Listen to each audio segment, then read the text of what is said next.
Hello everyone, and welcome to our preparation video for Class 18, which will be our first scenario development workshop. We'll meet it down in Giovannini Commons on Monday, and so these few slides will help us get set up and make the most of that time. So I want to start again with a quote, and this is from Bob Johansen, who's a former head of the Institute for the Future, an organization that we've gotten to know over the past couple of classes, and he makes a point that even a forecast that never happens is worthwhile if it provokes insight for you. And again, the point we're making here is that our goal here as we set forth on scenario development is not to create predictions, but rather to describe possibilities that yield insights. And let me give you an example. So some of you may remember or have heard of a phenomenon that was known as Y2K. Okay, so back as the new millennium was approaching in the late 90s, there was all kinds of urgency that came about from the idea that as the calendar rolled over to the year 2000, that all of the computer systems and controls and machines would not be able to process that new date structure, and that everything was going to shut down. Banking systems and infrastructure and airplanes and command and control, all of the sorts of things that we rely on were going to shut down. And a huge amount of time and energy and resources and people were devoted to first try to prevent those sorts of shutdowns from happening, but then number two, exploring plans. So what would we do if indeed it did happen? And a lot of organizations, including the City of New York, went to great extent and effort to try to understand what their strategic response would be if all of the infrastructure shut down. And of course, January 1st, 2000 came along, and the sun came up, and there were some football games on TV, and you know what? The world went on. And a lot of people were looking back at that saying, what an enormous waste of human potential and money and resources. And all the binders and everything went on the shelf. Well, about a year and a half later, in the month of September, New York City experienced an event on September 11th that all of a sudden, lo and behold, shut down all kinds of infrastructure, made communications almost impossible, put all of the systems under huge stress. And you know what they did? They went back and got that playbook and figured out, what do we do if this happens? And they had, without realizing it, had created these memories of the future that provoked the insight that helped them cope with that type of capability. Had nothing to do with the year 2000, but the insight was useful, and so that's where we're going with this, and experts like Bob Johansen recognize that. So let's get into this. I asked you guys to read a short article which was written 20 years after the book The Art of the Long View was published, and Peter Schwartz, the author of the book and the founder of the Global Business Network, was reflecting back on 20 years worth of projects and scenario development that they had done as an organization. And there's some insightful learnings that we're going to share with you to help you in your scenario development based on what these guys found over actually doing this type of practice, right? And so they started by talking about things that came from mistakes they had made, right? And so the first example, they had a project set up working with a company called Inland Steel, and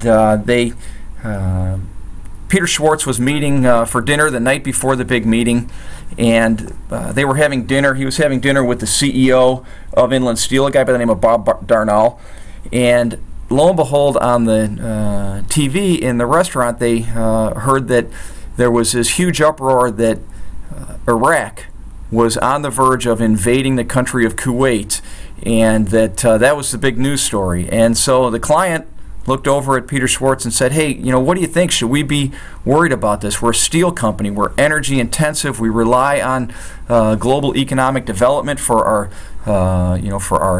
revenue. Should we be concerned? And without hesitating, Peter Schwartz said, no, this is what Saddam does every time he wants to get his way. He rattles the saber, bangs the drums of war, and stomps his feet, and he gets his way. Don't worry about it. He's not going to invade. Well, by the next morning, not only had they invaded, but the invasion was complete. And clearly, the the GNB team and Peter Schwartz in particular had some egg on their face. And so the lesson that he describes is not to leap to easy conclusions, right? That too much of the time, the initial perspective of future change is based on a future that looks an awful lot like the past, and that if we make that leap onto those easy conclusions, we can sometimes close out very plausible future scenarios. So that was a lesson that they had learned. Another lesson, the year was 1994, and they had convened an organization that they called their Worldview Network. It was an organization of 100 or so, what they call remarkable people, and they would meet from time to time to explore issues of huge significance. And so they met in Mexico City to explore the future of the Mexican economy. And what was happening at the time was that Mexico had just elected a brand new president, President Zedillo, and he was a former economist and a pro-business. He had been the Secretary of Education for the company, and by all indications, his landslide election was a signal that the Mexican economy was moving in the right direction. And so the Worldview Network was going to go down and explore future scenarios for the Mexican economy. Well, what else had just happened? NAFTA had just been enacted, and the Mexican government had even had a small surplus in their budget, and everything was looking good. So they developed the scenarios using their process, and they ranged essentially from good to very good, that everyone thought that the favorable change was on the way. Well, lo and behold, a matter of months after the election, the economy started to collapse. Mexico devalued its peso, which was something that was viewed as very unlikely and technically impossible by this group of people, and it required the collapse required an international multi-billion-dollar bailout of the Mexican economy. And the lesson that Peter Schwartz describes is that the problem that they had was that everyone down there had the same worldview. They all thought the same, and that what you want to do is include people that make you uncomfortable, to build that diversity, both of the types of experts you have and the opinions and perspectives that they bring to the table. It opens up a whole new range of opportunity for discussion. And so the point here is that as you guys describe your scenarios, if you've got some that seem like very unlikely and not in line with what you've been talking about, don't shut them out. Bring them into the discussion. A third mistake that they made, or lesson they learned from a mistake that they had made, was the idea that in the year 2007 they were looking at working on behalf of the government of Singapore, looking at the potential of a global financial collapse. And the scenarios that they developed basically failed to see the potential magnitude of the crisis that was coming, right? That the interconnectedness of the global economy and the emergence of off-the-books debt and these new financial tools known as derivatives basically made it that the risk was an order of magnitude larger than even the experts had expected. And so the lesson that Peter Schwartz suggests is that they didn't get in and really challenge the assumptions and explore how the data could be wrong, right? And we talked about this earlier on with the Elvis fallacy and challenging the assumptions and logic that are behind our forecasts. And so this is a lesson that he's referring to, that is really important to understand the underlying logic of what we talk about. So then they also talked about lessons they learned from some successes, right? That they had some great successes. And one of the lessons that he talks about was in 1992, way back before the internet had come into play, they had convened a group of clients that were basically leading companies in the media and advertising space. And they were exploring the potential impact of technology on the advertising sector. And of course, this was prior to the internet, prior to Wi-Fi and Google and all of the things that we take for granted now, mobile technology and smartphones.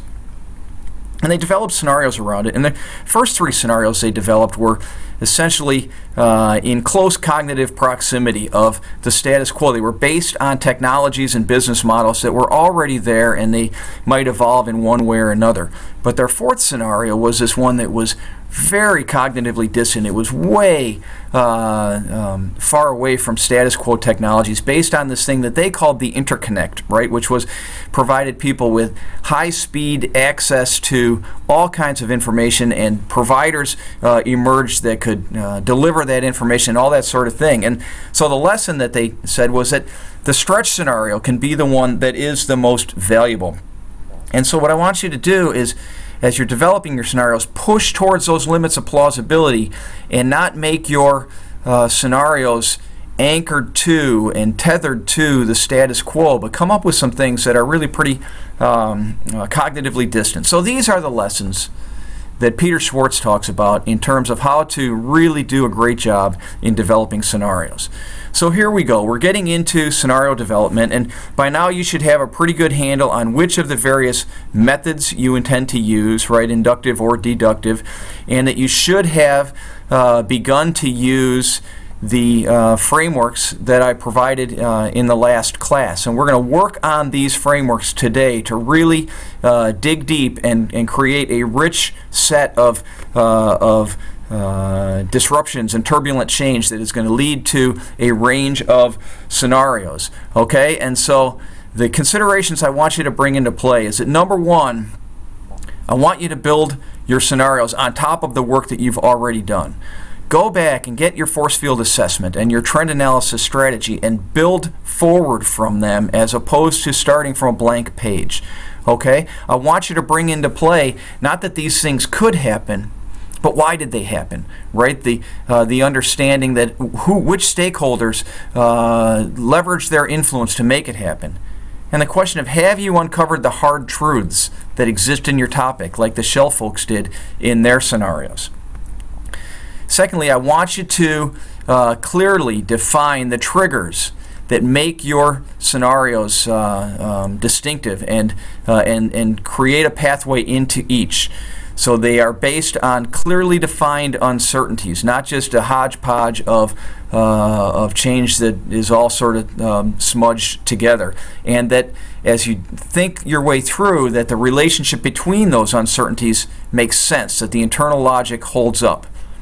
And that finally, that the scenarios are distinctive from each other. And what that means is that they're distinctive from the status quo. The expected scenario is not the scenario of today. It's going to be very different, and make sure that you stretch into the future, and that the four scenarios you develop are also distinctive from each other, that they're not just different flavors of the same scenario that is, you know, sort of non-descriptive and general, but that you really create that distinction. So that's what we want to accomplish. So the workshop's objectives for today: I want you to make sure that you have clarity on the framework that you intend to use, and start using it. Once you set down that pathway, then follow those guidelines and really make it work. Okay, assemble the appropriate matrix, whether it's a 2x2 scenario matrix or the comparative matrix for the inductive methods, and have real good clarity on the triggers that will cause each scenario. Revisit the alignment and the consistency that you have. Are the scenarios that you're describing still well connected with the central question and the framing that you have developed? Is your force field assessment still consistent, that the forces of change and the categories of change that you have used and the continuous and discontinuous change categories are still well aligned between that and the force field assessment and the trend analysis strategy that you're using?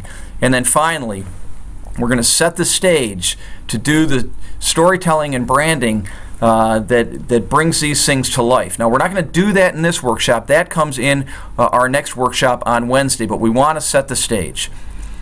So to get ready for class, I want you to, for the next class, I want you to watch a similar video like this, which will set up Class 19, where we'll do the scenario development, the storytelling.